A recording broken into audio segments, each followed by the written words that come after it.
Hi, welcome back to another cooking show. You know, weather was nice, so today Bacon and I decided we were going to go hunt alligators. Now, being Northern Virginia, there aren't any alligators around, so all I've accomplished is getting banned for life from the National Zoo and working up a big appetite. And given the, mood that we're in, I think tonight we're going to make jambalaya. So I'm Bill. This is Bacon. And today, we're hunting gators and making jambalaya.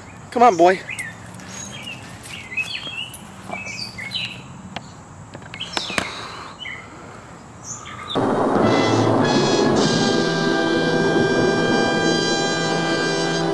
Okay, so a little preview before we actually get started. We're going to use this opportunity to do some marinating.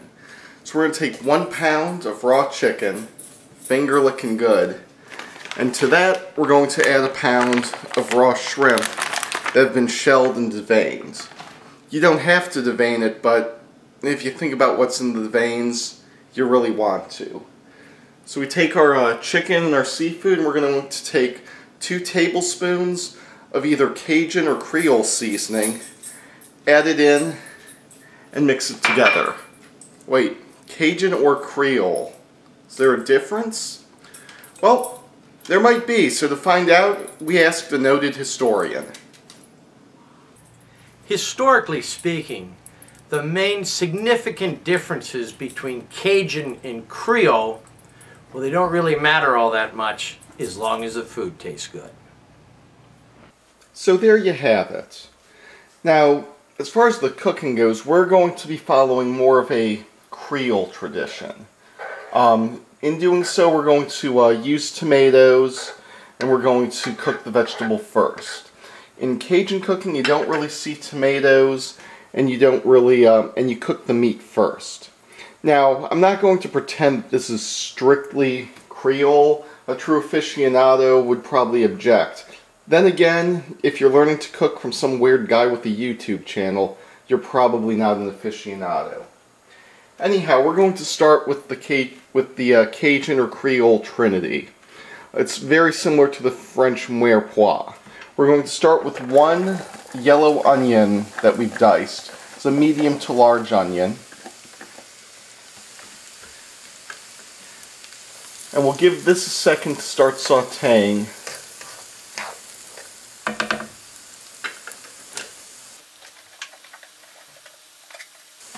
But only a moment. Then we're going to go ahead and we're going to add about 4 to 5 stalks of celery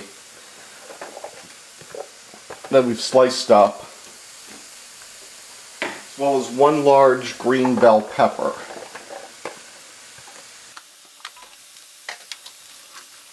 Mix this up, and we'll let it start to sweat down.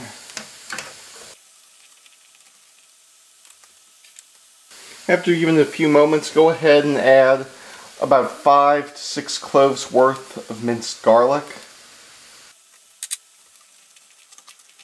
We're going to stir that combined.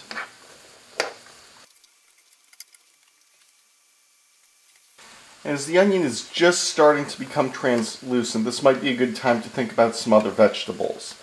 Now, I don't know about you, but when I think of food from Louisiana, I think okra. So we're going to add about 1 pound of okra. I'm using frozen because it can be very difficult to find okra in season. So I'm going to add about 1 pound. Go ahead and stir this up a bit, and we'll be ready to proceed when the okra is thawed out and no longer frozen.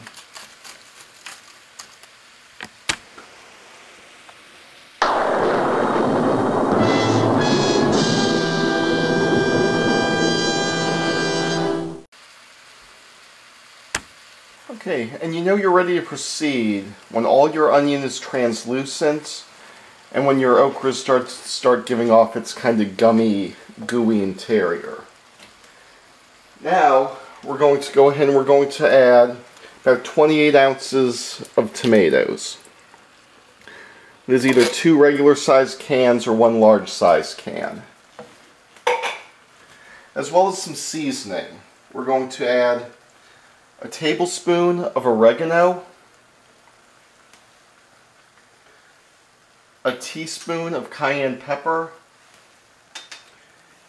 and a half tablespoon of Cajun or Creole seasoning. You'll notice I'm not adding any salt, and that's because the Creole seasoning has plenty of that in it already. Mix it up just a bit. And of course, it's not jambalaya without rice. So we're going to take a cup and a half of good old American long grain rice.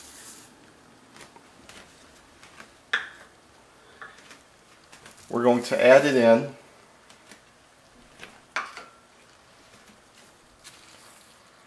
And we'll just stir it to get mixed up a bit. I know the pan's looking awfully crowded and we've still got a lot to cook. So what we're going to do is we're going to add stock. Now I have about 6 cups of stock ready, but we're probably not going to need all of it. What to do is just add a little bit at a time. It's probably about half, maybe a little less than half. Turn up your heat a bit. We're going to let this rice start drinking up the broth. Before I forget, we're going to add some bay leaves. 4 good-sized bay leaves. And it's been about 12 minutes now, and the rice isn't quite done, but it's getting there, and we have not had to add any more stock yet. Now would be a good time to start contemplating our meat. Now, as you saw already, we did contemplate this earlier, so we're going to take the chicken and shrimp. We're just going to add it right on top.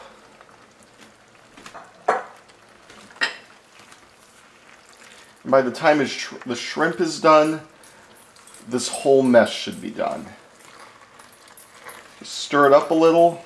Try and get all your chicken and shrimp into the cooking liquid.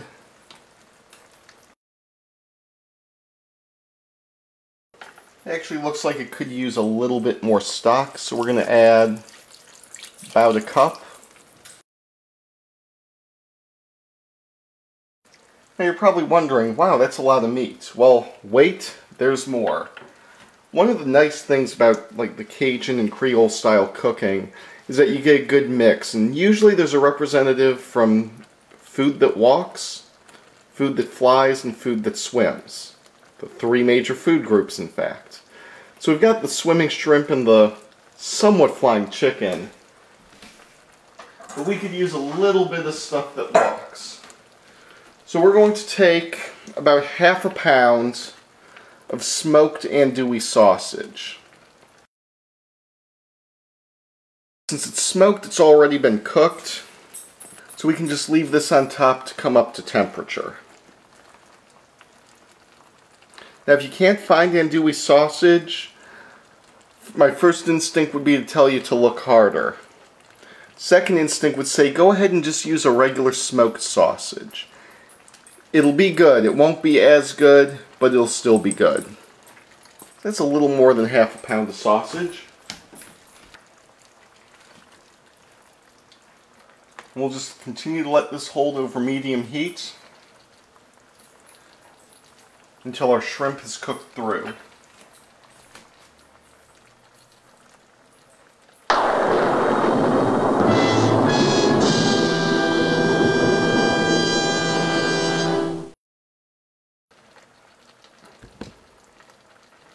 And there you have it, jambalaya. It just takes a little bit of patience and a willingness to experiment. You don't have to use chicken and shrimp and sausage. You could use whatever types of meat you'd like. You can leave out tomatoes or okra if you don't like those. It's very flexible and something that you should experiment with. Well, anyhow, I think that about wraps things up, and you!